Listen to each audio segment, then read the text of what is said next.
नमस्कार, knocking-news.com में आपका स्वागत है। मैं हूं गिरिजेश वशिष्ठ। अब जो मणिपुर की गहराई से जब जानकारी ली जा रही है, अलग अलग तरह के सोर्सेस से खबर ली जा रही है, लोकल एक्टिविस्ट से बात की जा रही है, तो समझ में आ रहा है कि यहाँ की जितनी भी समस्याएं हैं, ये समस्याएं आज खड़ी नहीं हुई हैं, इनके लिए काम किया जा रहा था। एक लंबे अभियान के तहत वहाँ पर कुछ लोग सोसाइटी को बांटने में लगे हुए थे और अब जो चीज़ें सामने आई हैं वो कह रही हैं कि वहाँ पर आरएसएस का बहुत गहरा रोल रहा है। आरएसएस का क्या रोल रहा है, किस तरह से समाज वहाँ का बटा, किस तरह से केंद्र सरकार ने एक बड़ी ताकत लगा के मणिपुर को एक कब्जे में ले लिया है, अपने ही पार्टी के राज्य वाले मणिपुर को, और किस तरह से ऐसे हालात पैदा कर दिए गए हैं कि अगले 3-4 चुनावों तक मणिपुर में भारतीय जनता पार्टी के अलावा कोई पार्टी जीत ही नहीं पाएगी। ये पॉलिटिकल एंगल क्या है, किस तरह से मणिपुर में जनजाति, तराई, बड़े बनाम पहाड़ और दूसरी चीज़ें हुई। अभी तक जो मैंने आपको बताया वो सिर्फ ये बताया कि अभी ये बवाल क्यों हो रहा है, लेकिन ये जो गुब्बारा अभी फटा है ये तो ट्रिगर है। जो अंदर से चला आ रहा है वो बहुत गहरी बातें हैं, पॉलिटिकल बातें हैं। उसमें जो चीज़ें अभी तक सामने आई, मैं कल बहुत सावधानी से बोल रहा था, वो भी प्रोपेगेंडा का हिस्सा थी। आज इसी पे बात करेंगे। कहीं मत जाइए, चैनल को सब्सक्राइब कर लीजिए, मैं अभी हाजिर होता हूँ।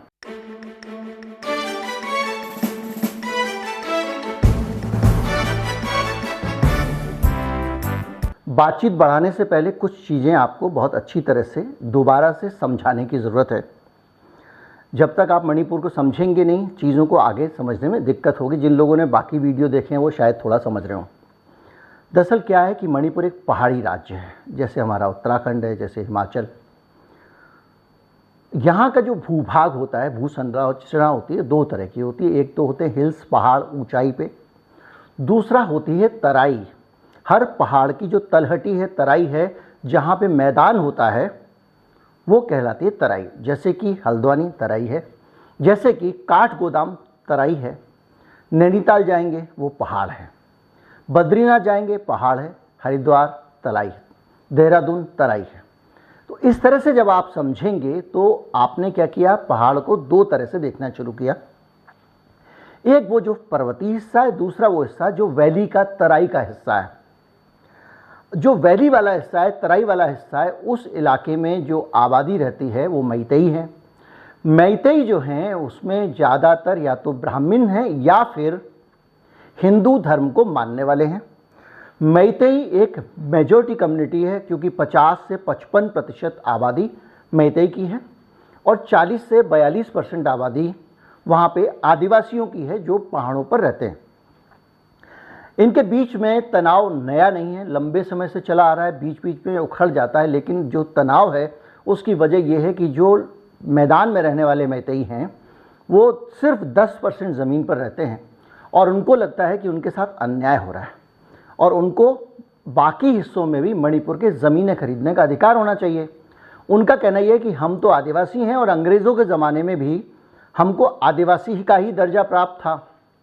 जब भारत आज़ाद हुआ तो 1950 में हमसे वो दर्जा छीन लिया गया। तो क्या हो रहा है कि हमको आरक्षण नहीं मिल रहा है।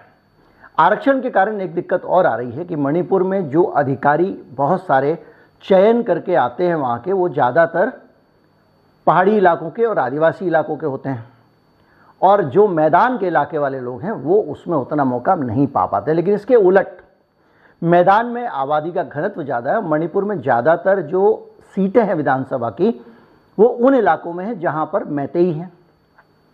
यानी ये इलाका जो है ये पॉलिटिकली बहुत स्ट्रॉन्ग है और अभी तक इतिहास में मणिपुर के 2 बार ही कोई कोई कुकी या कहें कि आदिवासी इलाकों से मुख्यमंत्री बन पाया है। ज़्यादातर समय पे मुख्यमंत्री मैदानी इलाकों से ही बनता है। तो इस पूरी तस्वीर को आप देखें तो आपको एक पूरी राजनीतिक छवि, अगर आप देखें इसको पॉलिटिकल मैप पे रखें, तो राजनीतिक छवि ये बनती है कि अगर इन कम्युनिटीज़ के बीच में एक दरार होती है, इनके बीच का तनाव बढ़ाया जाता है जो ऑलरेडी है, काम मुश्किल नहीं, तो आपके पास में सरकार में रहने के लिए जो मैतेई कम्युनिटी है उसके बीच में आपको विश्वास जमाना है। विश्वास जमाने के दो तरीके हैं, एक सकारात्मक एक नकारात्मक। नकारात्मक तरीका यह है कि बहुसंख्यक को आप भड़का दो और कहो कि आपके साथ अन्याय हो रहा है। उस प्रक्रिया में जो मैतेई कम्युनिटी है वहाँ पे लगातार बहुत सालों से वहाँ आरएसएस का ऑपरेशन चल रहा है। राम माधव भी वहाँ पे कैंप किए रहते हैं, उनके पास दिखाने के लिए कि भैया हम तो हिंदू कम्युनिटी को सपोर्ट कर रहे हैं, हम तो हिंदूवादी हैं। लेकिन इसके साथ साथ वहाँ पे बहुत सारी ऐसी चीज़ें धीरे धीरे समाज में इंजेक्ट की गई हैं जिनके ज़रिए अब ये मामला हिंदू बनाम ईसाई का भी धीरे धीरे बनता जा रहा है। ये पूरा तनाव धीरे धीरे एक अंदर मणिपुर के समाज में बैठता जा रहा है। फिर WhatsApp university, social media cell, ये सब तो करते हैं। अभी चूड़चांदपुर में जो अभी हाल में हुआ है, तनाव हुआ है, उसमें कुछ वीडियो फैला दिए गए कि वहाँ चूड़चांदपुर में जो मंदिर था उस मंदिर को तोड़ दिया गया है, उसमें आग लगा दी गई है, जबकि वहाँ धरातल पे कुछ ऐसा हुआ ही नहीं है। अब क्या होता है कि इस पूरे घटनाक्रम के बीच में आती है बीजेपी की सरकार। बीजेपी की सरकार आती है, बीजेपी का मुख्यमंत्री आता है, तो ये जो ऑपरेशन है, जो एजेंडा है, इसको और आगे बढ़ाया जाता है। उस मेजोरिटी को खुश करने के लिए, उस मेजोरिटी को आपने पहले तो पोलराइज कर लिया, फिर उसको खुश करने के लिए हुआ ये कि यहाँ के कुछ चर्च थे, 4 चर्च थे, उन चर्चों के मालिकाना हक को लेकर विवाद था। उस विवाद में जो वो चाहते थे अपना रेगुलराइज करना अपने अधिकार को, भारतीय जनता पार्टी की सरकार आ चुकी थी, तो चुन चुन के 4 में से 3 चर्च जो आदिवासी इलाकों के थे, आदिवासियों के थे, उन चर्चों को तोड़ दिया गया। अब क्या होता है कि जो मेजॉरिटी मैतेई कम्युनिटी है उसको ये बताया जा रहा है कि ये जो आदिवासी हैं, अब आप देखिए हो ये रहा है, किसी कम्युनिटी में 4, किसी कम्युनिटी में 8, 10, 2%, 6% बुरे लोग हैं, हर कम्युनिटी में होते हैं। और होता क्या है कि जैसे आपने हिंदू मुसलमान के मामले में देखा होगा कि कोई आदमी कहीं पे जाके छोटा सा कुछ कर दे, अगर एक आदमी मान लीजिए खीरा जो है उसको झूठा करके किसी को बेच दे, रोटी पे थूक दे, तो वो सिर्फ उस आदमी नहीं कर रहा है, वो पूरी कम्युनिटी जो है वो कर रही है। यही प्रचार किया जाता है, हर चीज़ के लिए पूरी कम्युनिटी को लपेटा जाता है। तो वहाँ पे भी क्या हो रहा है कि हमारी जब विभाजन हुआ सीमा का, मैकमोहन रेखा बनी, आप सब जानते हैं, तो बहुत सारी कम्युनिटी ऐसी थी जो 2 देशों में बट गई, जबकि वो थे एक ही। उनमें से एक है कुकी कम्युनिटी, नगाबी हैं। ये लोग म्यांमार में भी हैं और भारत में भी हैं। तो जब एक जगह तनाव होता है, परेशानी होती है, तो ये कहाँ जाएंगे? ये अपने लोगों के पास मदद के लिए जाते हैं। म्यांमार में तनाव हुआ, वो यहाँ पे कम्युनिटी के बीच में आ गए, यहाँ तनाव हुआ, वहाँ चले गए कि भाई वहाँ पे अगर मान लीजिए सरकार जुल्म कर रही है, अपने ही लोगों पे वो बम गिरा रहे हैं, बहुत सारे काम हो रहे हैं। ऐसी स्थिति में वहाँ क्या करें? कोई सैनिक तानाशाह बैठा हुआ है, बहुत सारे लोग वहाँ से आ जाते हैं।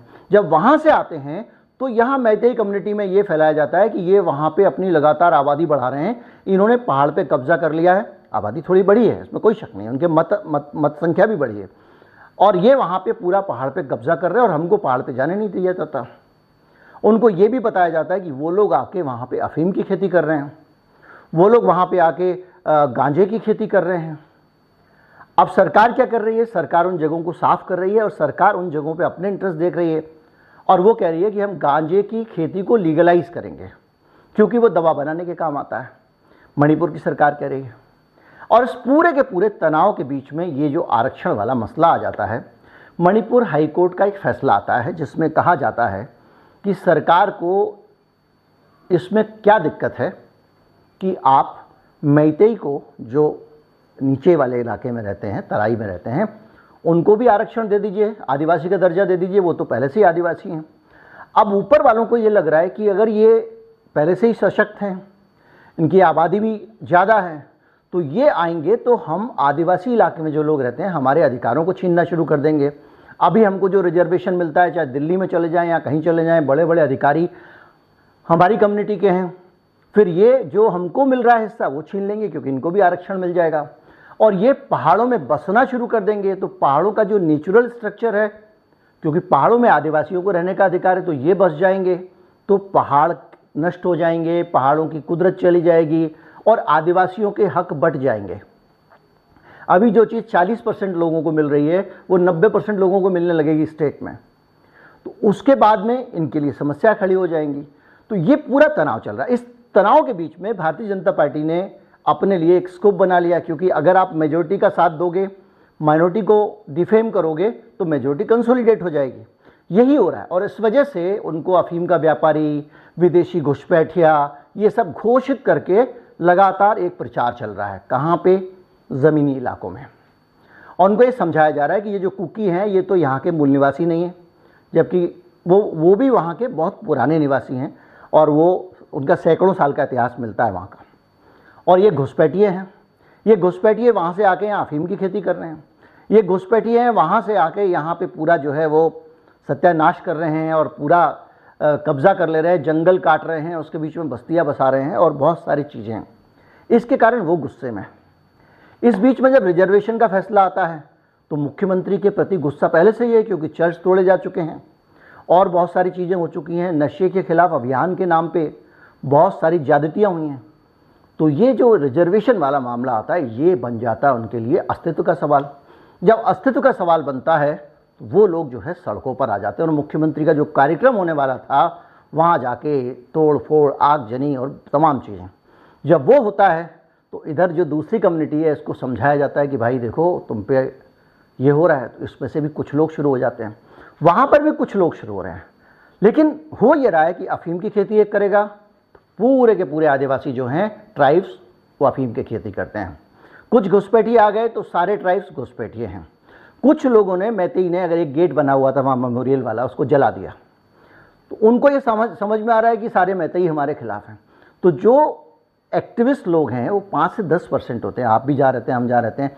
5% भी लोग ऐसे नहीं होते हैं जो एक्टिविस्ट होते हैं, जो रैलियों में जाते हैं, कहीं धरने में, सभा में जाते हैं। सब अपने काम धंधे में लगे रहते हैं, लेकिन पूरी कम्युनिटी को उसमें शान दिया जाता है। ये है वहाँ की हकीकत का निचोड़, समरी, जो सरल भाषा में आपको समझा सकते हैं। और ये पूरी ग्राउंड लगातार आरएसएस वहाँ बना रही थी, उसकी एक्टिविटीज़ चल रही थी और जैसे ही उनका मुख्यमंत्री आया उन्होंने ये कर लिया।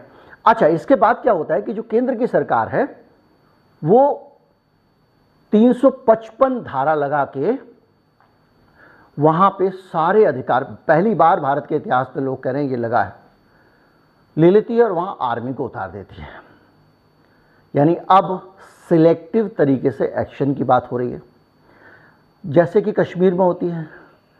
ये आरोप लगने लगे हैं और इसका नतीजा ये होगा कि धीरे धीरे करके एक अनरेस्ट बढ़ेगा, एक बागी कम्युनिटी विकसित हो जाएगी मणिपुर में और मणिपुर फिर से अशांत क्षेत्र की कैटेगरी में आ जाएगा। वैसा ही अशांत क्षेत्र जैसा कि नगा कुकी संघर्ष के दौरान था, बल्कि उससे ज़्यादा। अब हम इस बात को लोकल लोगों से समझते हैं, जो वहाँ के रहने वाले हैं, जो वहाँ के बारे में जानते हैं, जो वहाँ के एक मैतेई का जो पूरा संगठन है उसमें जो सक्रिय लोग हैं, उनके साथ मैं बात करता हूँ और समझने की कोशिश करते हैं हम कि ये बेसिकली मसला है क्या। हमारे साथ हैं हिजाम राजेंद्र साहब, जो लगातार मणिपुर से जुड़े हुए हैं और दिल्ली में जो गतिविधियां मणिपुर को लेकर हो रही हैं, अलग अलग संगठन, नॉर्थ ईस्ट के लोगों के साथ में जो अन्याय की बात होती है, उनके लिए लड़ने की बात होती है, वो सारे कामों में सक्रिय रहते हैं। और आप जो है वो मैतेई कम्युनिटी से आते हैं ना, मैं ठीक कह रहा हूँ ना? जी जी। और मणिपुर के बारे में अच्छी समझ रखते हैं। लेकिन मैतेई कम्युनिटी से आने का मतलब ये नहीं है, जैसे मैं अभी आपको बोल रहा था कि सारे लोग एक ही कम्युनिटी के होंगे। इनकी राय निष्पक्ष रहती है और ये इनका कोई बहुत ज़्यादा रुझान नहीं रहता। तो मैं इनसे समझूंगा कि ये मणिपुर में हो क्या रहा है। राजेंद्र साहब, जब मणिपुर की हम बात करते हैं तो एक सवाल ये आता है कि ये जो आज हुआ है ये अचानक नहीं हुआ है। इस गुब्बारे को फुलाया जा रहा था, पिन अभी लगा मणिपुर हाईकोर्ट के फैसले से। तो ये जो एक ग्राउंड बनाई जा रही थी, आरएसएस की एक्टिविटीज जो वहां पता चला कि किस तरह से लगातार चल रही थी, वो क्या था, उसके बारे में थोड़ा सा बताएं आप। सबसे पहले नमस्कार ब्रजेश साहब। जी शुक्रिया। मैं इसके बारे में मैं थोड़ा सा डिस्क्रिप्शन, हम पीछे की तरफ जाना पड़ेगा इस चीज को समझने के लिए। जी जी जी। आरएसएस का जो जनरल सेक्रेटरी है राम माधव जी, पिछले कई सालों से, जब से बीरेन्द्र सरकार, बीजेपी सरकार आए हैं, तब से राम माधव जी जो है मणिपुर में कैंपिंग करके बैठा हुआ है। मणिपुर सरकार में जो एडवाइजरी बोर्ड में जो बैठा हुआ है, सबके सब आरएसएस का या नागपुर की तरफ से या महाराष्ट्र की तरफ से या दिल्ली की तरफ से एडवाइजरी बैठा हुआ है। जी। अब जो आज मणिपुर में जो हालात जो है, अब इसको मैतेई कम्युनिटी को जो ट्राइबल जो लिस्ट में जो 24 मार्च को जो माननीय जो मणिपुर हाई कोर्ट का ऑर्डर उसी संदर्भ में देखा नहीं जाए, ये गलत। अ, ये एक्सटर्नल मामला, इंटरनल मामला बीजेपी के भी पांव उखड़, बहुत ही मतलब बुरा हाल है मणिपुर में अभी, क्योंकि बीरेन सरकार जो है, आप जो लोगों की जो उम्मीद जो है जो रखे थे, जो श्री नरेंद्र मोदी जी ने जो उम्मीदें जो जगा करके रखे हुए थे, वो मोर देन 90% उसको डिलीवर नहीं कर पाए, उसको दे नहीं पाए। आरएसएस का बहुत कई सालों से, जब से आरएसएस नहीं बने तब उससे पहले भी मणिपुर में हिंदू संगठन का जो एक्टिविटीज जो है बहुत सक्रिय रहा है जी। जो आज जो मणिपुर में जो वायलेंस जो हुआ, ये हमें जो कम से कम मोटा मोटी जो है ये 5-6 साल पीछे जाना पड़ेगा। इस किस तरीके से वैक्यूम बना, आपने कभी सुना होगा कि बृंदा देवी मणिपुर पुलिस सर्विस का एक एडिशनल एसपी को सस्पेंड तो नहीं, उन्होंने रिजाइन देना पड़ा। वो बाद में बीजेपी की तरफ से जो है, बीजेपी को सपोर्ट करके जो है, बीजेपी के साथ इलेक्शन में बीजेपी के सपोर्ट में एक अलग पार्टी से पिछले इलेक्शन, असेंबली इलेक्शन में खड़े थे जी। इस ड्रग किंग पिन की जो तार जो है दिल्ली और उत्तर प्रदेश और यहाँ गुजरात तक जुड़ा हुआ है। तो ये ड्रग महीने पहले कहाँ से आता है? क्या ये वहां पे म्यांमार से माइग्रेट करके लोग आ रहे हैं, वहां ड्रग का काम कर रहे हैं, या राजेश आपने सुना होगा गोल्डन ट्रायंगल? जी। थाईलैंड, म्यांमार और इंडिया का एक उस तरफ बॉर्डर पड़ता है, उस तरफ ये जो ईस्ट एशिया की जो है सबसे, इवन जो दुबई और जो गल्फ कंट्री में जो ड्रग जो सप्लाई पेडलिंग जो होते हैं, ये इस जगह से ही मेनली होते हैं। थाईलैंड, म्यांमार और इंडिया के गोल्डन ट्रायंगल इसको बोलता है जी। हाल ही में जो घटना घटी है कुछ जो पहले, चंदेल गुप्ता ये जो है ये और दीपक कुमार जायसवाल, ये लोग उत्तर प्रदेश का रहने वाला है, ये बहुत बड़ा बिग माफिया है जी। इसमें ये मणिपुर के लोग नहीं है, लेकिन जी लुखोसई जो ये अरेस्ट हुआ था, उसकी वजह से एडिशनल एसपी बृंदा देवी को रिजाइन, यानी कि पुलिस के नौकरी, सीनियर पुलिस ऑफिसर थे, उनको नौकरी छोड़ना पड़ा और सरकार की तरफ से प्रेशर आया था कि आपको जो उस एफआईआर को विड्रॉ करने का। लुखोसई जो है बाद में बीजेपी में शामिल हुआ। तो वो भी ड्रग किंग पिन था। Yes, he is the mastermind. अभी उसके अगेंस्ट में अरेस्ट वारंट है, लेकिन वो अभी एब्सकॉन्डेड है। ओके, लेकिन भारतीय जनता पार्टी का मेंबर है। यस, आज के दिन पर ये एक्टिव मेंबर है भारतीय जनता पार्टी का। तो मणिपुर में क्या हुआ कि मैतेई वोट को कंसोलिडेट करने का और कुकी वोट को कंसोलिडेट करने का उन्होंने 2 फॉर्मूला बनाया गया था। उस फॉर्मूला का एक पार्ट है जो आज का मणिपुर में जो वायलेंस हुआ है। सबसे बड़ी आश्चर्य की बात है कि नरेंद्र मोदी जी, हमारा जो माननीय प्राइम मिनिस्टर, अभी तक इस वायलेंस के बारे में एक शब्द उनके मुंह से निकले नहीं है। जैसे पुलवामा की जो कांड हुआ था, उसमें उत्तराखंड की जंगल में जिम कॉर्बेट में नरेंद्र मोदी साहब बड़ी मजेदार से जो है नेशनल ज्योग्राफी चैनल के लिए जो फिल्मिंग कर रहे थे, उसी तरीके से आज भी जो है नरेंद्र मोदी साहब कर्नाटक के इलेक्शन में रैली पर की गाड़ी में घूम रहे हैं, डांस हो रहा है, ये सब हो रहा है। जी जी, हाँ जी। और मैं एक बिल्कुल देखिए, हम लोग मुद्दे पे आते हैं। देखिए, मेरे ख्याल से मामला जो है, चूंकि बहुत सारी चीजें आपके पास कहने के लिए, तो अगर हम सिलसिलेवार तरीके से कहें, दर्शकों को भी समझने में आसानी होनी चाहिए। तो ये बताइए कि आरएसएस ने ये जो आप बता रहे हैं कि राम माधव ने वहाँ कैंप किया था, तो एक तो ये बताएं कि उसने वहाँ कैसे काम किया।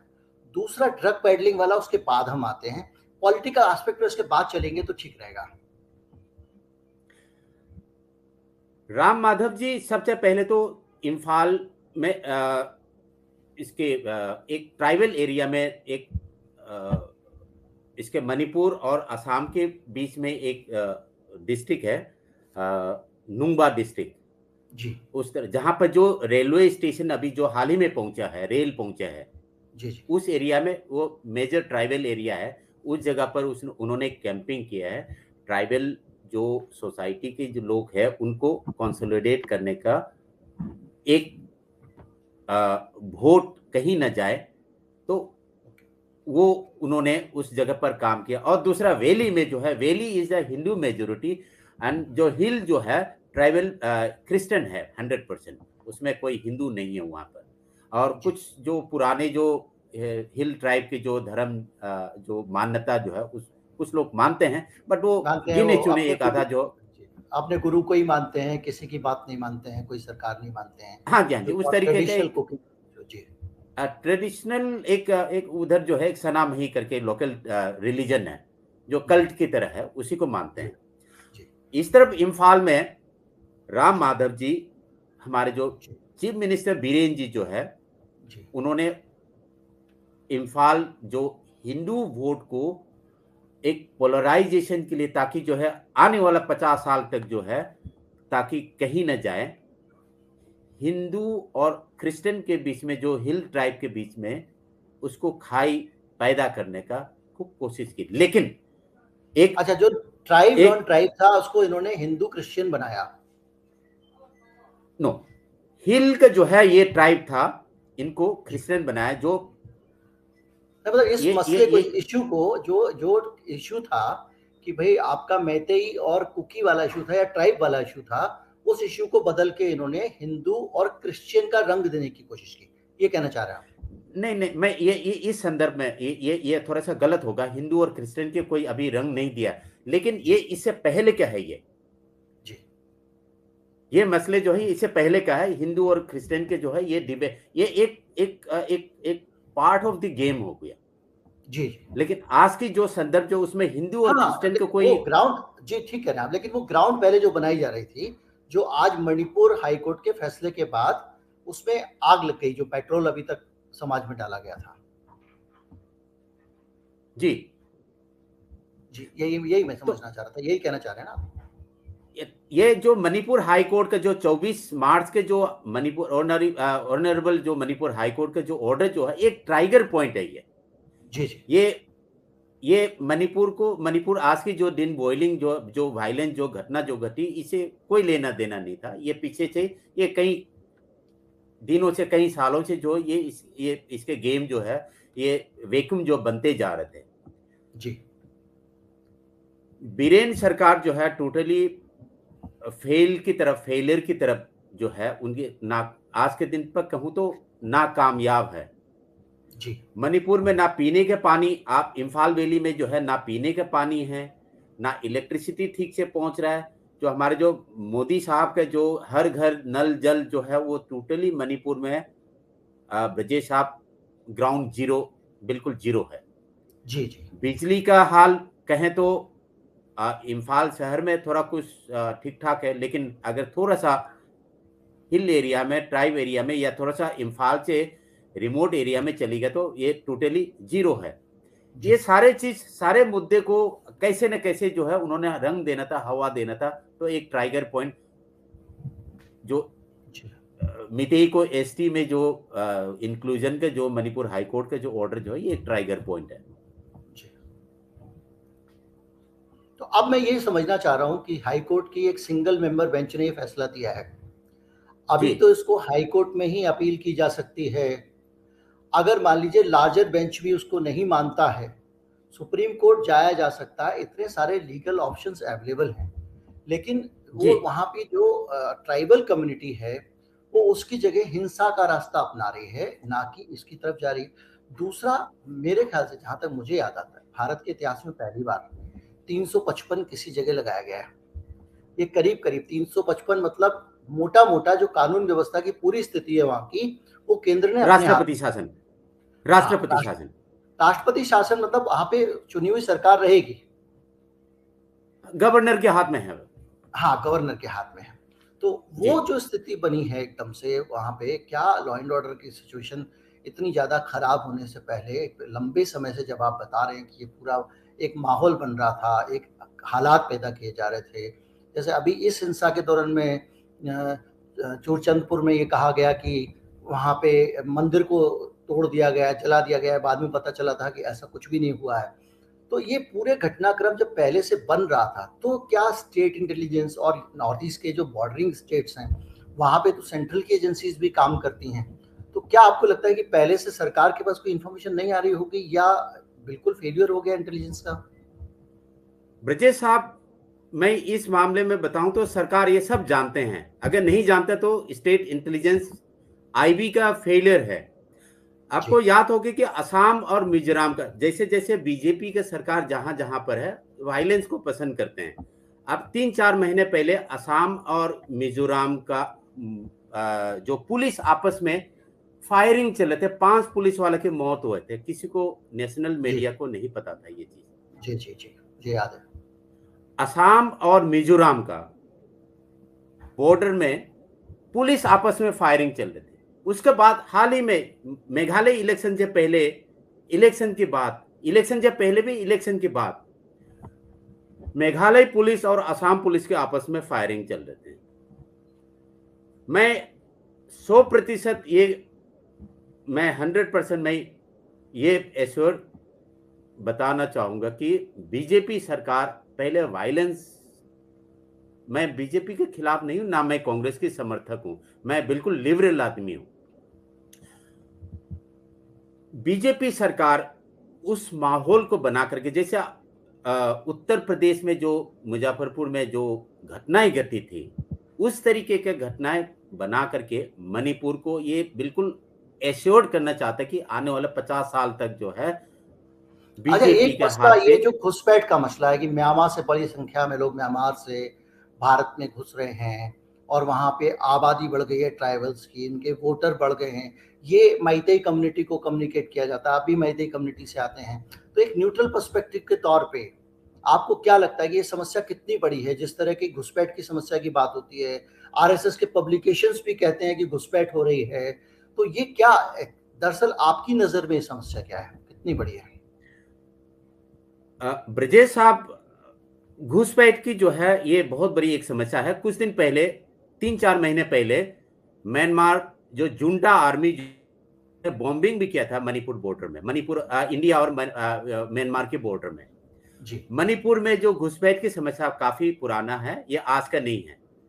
आपको याद होगा कि arm forces special power act जो है मणिपुर में लंबे समय से 1958 से चला जा रहा था। जी जी और थांगजम मनोरमा देवी जो असम राइफल ने रेप्ट एंड किल, मतलब वो एक बहुत बुरा ऐसे नहीं होना चाहिए था जो हो चुका है। आप इस चीज को दोहराने से कोई फायदा नहीं।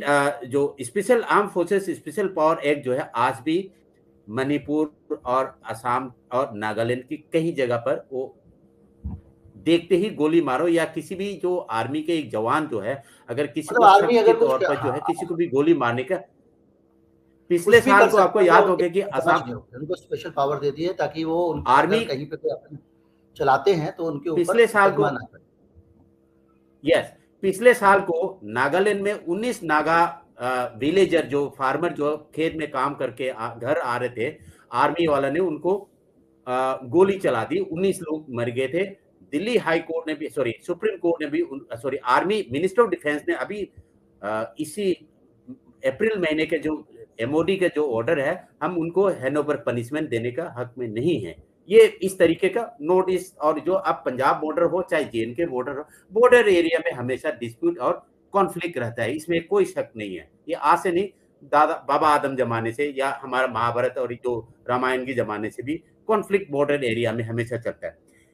यस, जो कुकी इन्फिल्ट्रेशन जो है मणिपुर में बहुत बड़ी एक समस्या है, लेकिन उस समस्या के भी तो समाधान अब सीए एनआरसी की वजह से आप एक्ट लेकर के आते हैं। इंडिया में जो इतनी बड़ी जो आंदोलन हुआ था सीए एनआरसी का, नरेंद्र मोदी जी ने सीए सिटीजन अमेंडमेंट एक्ट और एनआरसी नेशनल सिटीजन रजिस्टर जो है, तो आप इसको अप्लाई क्यों नहीं करते? क्योंकि बीजेपी की सरकार है और एक और स्पेशल चीज वहां पर मणिपुर में जो ILP, इंटरलाइन परमिट, ये भी एक आपको मालूम है ब्रजेश साहब ये चीज? जी मणिपुर जी में किसी बाहर के, मणिपुर के आउट ऑफ मणिपुर के जो कोई भी जो जाएगा, इनर लाइन परमिट की जरूरत है। जी। अब इतने कानून आप लगा के रखा हुआ, फिर भी आप उसको नहीं, CNRC में तो इन्होंने वो वाला एंगल भी डाल दिया ना, मुसलमान वाला, कि केवल मुसलमान वाले मामले में जो है अलग रवैया होगा और गैर मुस्लिम वाले पे अलग रवैया होगा। तो वो यहाँ कुकी इलाके में है, उसको NRC कर सकते हैं, लेकिन फिर भी उस तरह से तो नहीं रोक सकते ना। यहाँ तो मामला ही दूसरा हो गया। ब्रजेश साहब, इस घटना से कुछ 2-3 महीने पहले, इस घटना से 2-3 महीने पहले CA-NRC का खूब मणिपुर में वार्म अप हो चुका था। जी दिल्ली में जो बैठा हुआ जो मणिपुर के जो RSS के लोग हैं, एक्टिविटीज है, अभी आज अमित शाह से कुछ लोग मिलने के लिए जाने वाला है। जी मेरे को भी इनविटेशन आया था, जी अमित शाह से मिलने के लिए RSS के कैडर जा रहे थे। मैं उसको किसी तरीके से, मेरे को सूत्रों से पता चल गया था कि ये RSS से मिलने के लिए जा रहे हैं। बात मीटिंग को ST में इंक्लूजन, जो इंडियन कॉन्स्टिट्यूशन के जो उसमें इंक्लूजन का नहीं है। बात जो जो जो ड्रग किंग पिन, उसकी बात वो भी नहीं है, ना इलीगल इमिग्रेंट्स के, उसकी कोई बात नहीं। बात ये बहुत वोट को कैसे कंसोलिडेट किया जाए। कांग्रेस बुरी तरीके से जो है डिफेंड करना चाहिए था कांग्रेस सरकार, या दूसरा तृणमूल कांग्रेस वहां पर बहुत एक्टिव है, दूसरा CPI CPM, अलग अलग, Manipur people's party, national people's party NPP वहां पर एक्टिव है, लेकिन उन्होंने, किसी ने जो है इसको जहमत उठाने की कोशिश नहीं की। ये बहुत दुख की बात है। मणिपुर, नागालैंड बहुत शुरू से ही कॉन्फ्लिक्ट वाला स्टेट है। अच्छा, जो एक चीज हमारा मैं जो समझना चाह रहा हूँ कि ये जो ड्रग माफिया है और ये जो अभी वहां हिंसा हो रही है, इसमें क्या ड्रग माफिया का इंटरेस्ट है या वोट को कंसोलिडेट करने का, वोट को दो जगह बांटने वाले का उनका इंटरेस्ट? किसके इंटरेस्ट ज्यादा हावी हैं इस हिंसा को अभी जो ट्रिगर हुई है उसमें भी, और लंबे समय तक किन किन लोगों का जो रोल है जिनके कारण ये 55 लोग मारे गए, 100 लोग घायल हो गए? ब्रजेश साहब, इसमें तीनों कॉम्बिनेशन का ट्राइगर हो चुका है जी एक तो कुकी जो इन्फिल्ट्रेशन जो हो रहा है म्यांमार से, अभी हाल ही में कुछ दिन पहले भी हुआ है, कुछ काफी लोग जो है रिफ्यूजी कैंप में है जी मणिपुर और म्यांमार के आने जाने में कोई रोक टोक नहीं है। जी मणिपुर पुलिस को अपडेशन का थोड़ा सा जरूरत है। असम राइफल वहां पर है उस बॉर्डर को गार्ड करने के लिए। जी BSF बॉर्डर सिक्योरिटी फोर्सेस है, जी मणिपुर राइफल्स है, लेकिन स्टेट गवर्नमेंट के जो स्टेट पुलिस जो है, मैं जी आग्रह करना चाहूंगा, थोड़ा सा अपडेशन होना चाहिए। जिस तरीके से जी। जो बॉर्डर को जो गार्ड करना चाहिए थे, अभी वो थोड़ा अभी जो सा। तीनों समस्याएं हैं, तीनों समस्याएं मिला के अभी जो हिंसा हुई है, क्या, मैं सीधे सीधे अलग अलग सवाल पूछ लेता हूँ, क्या ड्रग माफिया इसके पीछे है? इस हिंसा को भड़काने के पीछे क्या ड्रग माफिया हिंसा को भड़का रहा है? यस, यस, ये एक नंबर 1 पॉइंट ये है, ड्रग दूसरी माफिया का भी चीज नंबर 1। दूसरी चीज, जो वहाँ के इंसर्जेंट ग्रुप हैं जो ये मानते हैं कि जो है वो मणिपुर का भारत में इंक्लूजन गलत तरीके से हुआ, जो वहाँ सेपरेटिस्ट फोर्सेस हैं, उनका इसमें कोई रोल है? नहीं, इसमें कोई रोल नहीं है। इसमें जो देखिए, एक मर्जर एग्रीमेंट है जी मणिपुर 1949 नहीं नहीं, वो में ठीक है, मर्जर। मैं सिर्फ ये जानूं हाँ, कि अभी ताजा हिंसा में उनका कोई रोल है? तीसरा, ताजा हिंसा में इस इनके नहीं, इनके कोई हाथ नहीं है। तीसरा, अभी जो वहां पे जिस तरह का डिवाइड हुआ है मैतेई और ट्राइब्स वाला, क्या ये हिंसा जो है उसमें उनका रोल है, इस डिवाइड का? नहीं, मैं इस चीज को नहीं मानता मैतेई और ट्राइब का। अच्छा, मैतेई एक और भी। चौथा और सवाल, कि क्या इस हिंसा में कुछ एलिमेंट, जैसे कि कुछ एलिमेंट ट्राइब्स के, सारे ट्राइब्स तो इन्वॉल्व नहीं हिंसा में, ऐसे ही क्या मैतेई के भी कुछ एलिमेंट, क्योंकि कुछ तस्वीरें आ रही हैं आग लगाते हुए, ये करते हुए, इसमें शामिल हैं?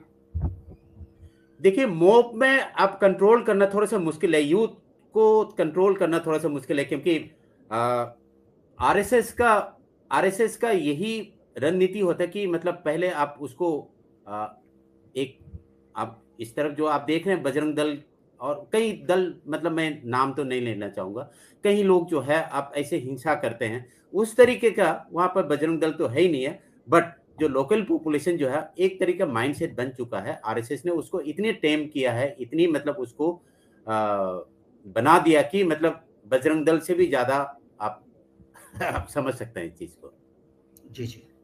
तो अभी इसमें क्या, अभी जो आज की तारीख में क्या हम ये मान के चले, अच्छा इसका दूसरा पहलू, जैसे एक परसेप्शन आ रहा था कि मैतेई कम्युनिटी की तरफ से कोई बहुत उग्रता नहीं है, लेकिन पता चला कि वहां पे भी कुछ लोग उग्र हैं। तो क्या ट्राइब्स में कुछ लोग जो है वो वहां पे शांति चाहते हैं?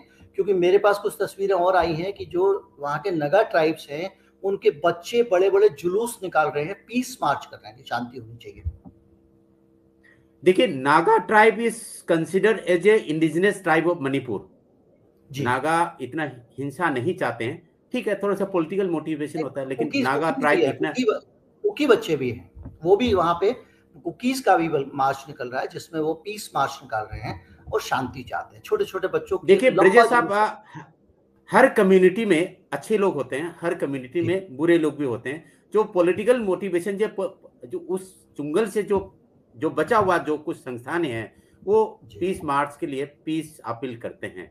मितेई जी कम्युनिटी में भी हो या नागा कम्युनिटी में भी हो, कुकी कम्युनिटी में भी हो, तो जी जो अच्छे जो सिविल सोसाइटीज के लोग हैं वो चाहते, अब कौन चाहते हैं कि मतलब देश में दंगा हो। कुछ ऑर्गेनाइजेशन होते हैं, उनको छोड़ करके मणिपुर में सिंपल लोग जो है वो पीस और प्रॉस्पेरिटी को चाहते अच्छा, हैं। इस तरह का मनी जब मीते मामला आता है, जी, इस तरह का जब मामला आता है, तो बहुत सारे आपने देखा होगा कि एनजीओज होते हैं जो पीस रिस्टोर करने के लिए काम करते हैं, एक्टिव हो जाते हैं। मणिपुर में इस तरह के एनजीओज की क्या कोई प्रेजेंस है? क्या उनकी प्रेजेंस खत्म हो गई, पहले होते थे या कभी नहीं रहे? ये थोड़ा सा निराशाजनक है ब्रजेश साहब, होना चाहिए था लेकिन उतना एक्टिवली आज के दिन पर, क्योंकि मणिपुर में आज के दिन पर आरएसएस एक्टिव होने के बाद सारे एनजीओ खत्म हो चुका है। जी। मैं इस चीज को बिल्कुल 100% मैं बोल सकता हूँ। और ये जो नई पॉलिसी आरएसएस, आई है एफसीआरए वाली, उसने भी देश में एनजीओज को खत्म कर दिया। तो जो लोग अगर इस यस, जगह शांति स्थापित कर सकते थे, उनको सरकार की पॉलिसी से खत्म कर दिया गया समाज से। सिर्फ वो बात नहीं है, सिर्फ ये बात नहीं है, मणिपुर एक छोटा सा स्टेट है, 60 असेंबली का जी स्टेट है। 60, आप जी समझिए कि दिल्ली का एक निगम पार्षद का एरिया भी नहीं है, जो उधर का मणिपुर के एक एमएलए का जो जी पॉपुलेशन है। जी जो सेंटर में जो बैठा हुआ है उसी के सरकार होता है मणिपुर में, आज तक जो हिस्ट्री में, जो आज के इतिहास जो है, पहले जी जी कांग्रेस सेंटर में थे तो मणिपुर में कांग्रेस थे। अब दिल्ली में जो बीजेपी आ गए, तो जब तक दिल्ली में बीजेपी है तब तक मणिपुर में कोई दूसरा सरकार नहीं आ सकता, ये बिल्कुल जी जायज है। जी मैं किसी संगठन के नाम नहीं लेना चाहूंगा, क्योंकि लेजिटिमाइज मैं परहेज रखना चाहूंगा। जी सारे जो संगठन जो है वो जी आरएसएस की कब्जे पर हो चुका है। जी अब किसी संगठन जो है कोई मुंह खोलने का लायक नहीं छोड़ा गया। जैसे नागा एग्रीमेंट जो होता है, जो लाल कृष्ण आडवाणी जी ने जो नागा एग्रीमेंट को जो लिंगर ऑन करके, जो अभी तक उस समय पर जब जब वाजपेयी जी के सरकार थे उस समय से जो है नागा एग्रीमेंट को, नागा जो उग्रपंथी का जो वो जो मोमेंट जो था उसको सप्रेस करके रख दिया था। तो उसी तरीके से जो है कुकी उग्रवादियों का भी एक एग्रीमेंट मणिपुर, सॉरी, दिल्ली सरकार और सेंट्रल गवर्नमेंट और कुकी संगठनों की एक एग्रीमेंट था, वो भी सप्रेस्ड हो चुका है। और बीजेपी सरकार आने के बाद उनको लगभग जो है जितने उग्रवादी जो संगठन के लोग हैं वो सब बीजेपी में आकर के शामिल हो चुका है। अभी हाल ही में जो है असम में बोडो उग्रवादी संगठन और जो राजवंशी उग्रवादी संगठन, जो ये भी ट्राइबल ग्रुप है, ये आकर के बीजेपी में अच्छे अच्छे पदों में शामिल हो चुका और मंत्री भी है असम में। जी जी तो उसी तरीके के जो है मणिपुर में भी जो आप, जो मैंने कुछ लोगों के नाम लिया है, ये चुने हुए सरकार में एक मेंबर हैं, तो ये सरकार को परहेज होना चाहिए था। मुझे वो ठीक उस तरह बड़ी से दुख आप कोई भी आए बस वोट लेके आ जाए, जैसे ब्रजभूषण शरण सिंह का केस आप देख रहे हैं, ब्रजेश सिंह का देख रहे हैं, अतीक अहमद का केस आपने देखा, उत्तर प्रदेश में अलग अलग जगहों पे कोई भी आए मतलब हमारे लिए बस वोट लेके आ जाए। 50% से ज़्यादा मेंबर्स जो हैं वो एक पार्टी ऐसी है, अब नाम लूंगा तो फ्री होगा, ऐसी पार्टी के खिलाफ बोलते रहते हैं, उसके मेंबर जो है वो आपराधिक बैकग्राउंड वाले हैं।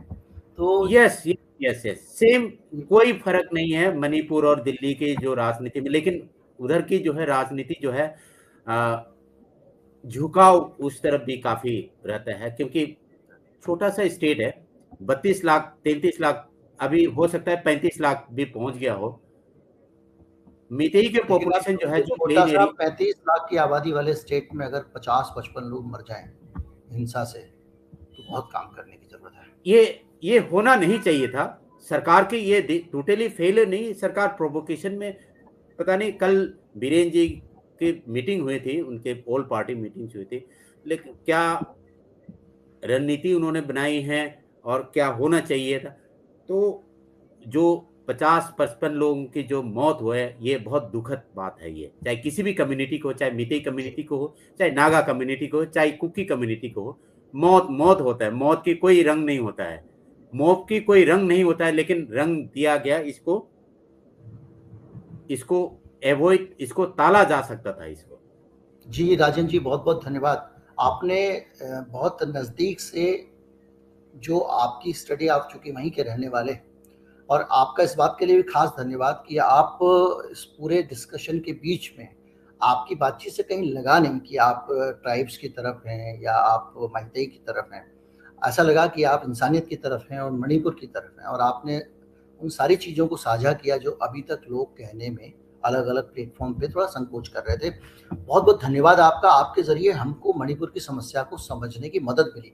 अभी तक हम ये मान के चल रहे थे कि मणिपुर का जो न्यायालय का फैसला आया है, उसके बाद ये दो दो ट्राइब्स का झगड़ा है, वो थोड़ा ट्रिगर कर गया, लेकिन उसका जो पूरा बैकग्राउंड था, ये बारूद जिसमें अब आग लगी है, ये लंबे समय से बिछाया जा रहा था, ये आपकी बातचीत से पता लगा। बहुत बहुत धन्यवाद आपका, बहुत बहुत शुक्रिया, आपने काफी अच्छी धन्यवाद जानकारी दी। ब्रजेश साहब। नमस्कार। नमस्कार।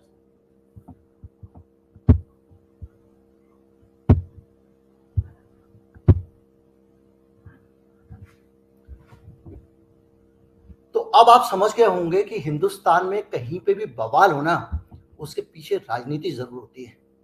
बदकिस्मती से हमारे देश की ये जो राजनीति है, ये हमें कहीं का नहीं छोड़ेगी।